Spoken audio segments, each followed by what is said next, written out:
আজ আমরা এমন এক ক্রিকেটার নিয়ে কথা বলবো যার ফর্ম দেখে নির্বাচকরা রাতের ঘুম হারিয়েছে, আর তিনি হলেন আমাদের প্রিয় সঞ্জু স্যামসন। এশিয়া কাপের আগে আমাদের সঞ্জু ভাই কি ফর্মে আছেন জানেন? কেরল ক্রিকেট লিগের শেষ 3টি ম্যাচে মেরেছে 272 রান। ওরে বাবা, এই ফর্ম দেখে তো আমি নিজেই ব্যাট ও প্যাড পরে মাঠে নামতে চাইছি। কিন্তু সমস্যা হলো এশিয়া কাপে 15 জনের মধ্যে থাকলেও প্রথম 11 জায়গা পাবে কিনা সেটা নিয়ে একটা বড় প্রশ্ন ছিল। কিন্তু সঞ্জু ভাই তো সব প্রশ্নের উত্তর ব্যাট দিয়ে দিয়েছে।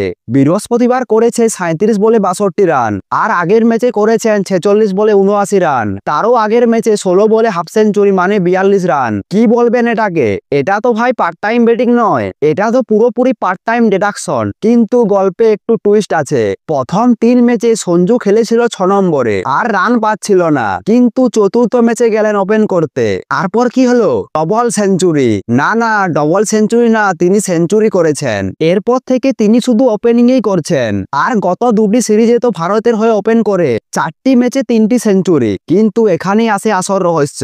দল ঘোষণার সময় প্রধান নির্বাচক অজিত গায়কর বলেন, আরে বাবা, শুভমন গিল ছিল না, তাই তো সঞ্জুকে ওপেনিং দিয়েছিলাম। এখন তো শুভমন গিল ফিরে এসেছে আর তাকে সহ অধিনায়ক করা হয়েছে। আর এই পরিস্থিতিতে প্রধান কোচ গৌতম গম্ভীর কি করবেন তা ভেবেই কুল পাচ্ছেন না। সঞ্জুকে কি ওপেনিং থেকে সরানো ঝুঁকি নেবেন, নাকি তাকে মিডিল অর্ডারে নামিয়ে দেবেন? কেউ বলছে সঞ্জু ওপেন করবে, আর কেউ বলছে না সঞ্জুকে মিডিল অর্ডারে নামতেই হবে। কিন্তু সত্যি বলতে সঞ্জুর ফর্ম দেখে আমার মনে হয় তিনি যদি উইকেট কিপিংও না করে শুধু মাঠে দাঁড়িয়ে থাকে তবুও প্রথম 11 তাকে নেবে। সবশেষে একটি কথাই বলা যায়, এই মুহূর্তে সঞ্জু স্যামসন জিতেশ শর্মাকে টপকিয়ে গৌতম গম্ভীরের প্রথম পছন্দ হয়ে উঠেছে। ও বন্ধুরা, এই ছিল আজকের ক্রিকেট কাণ্ড।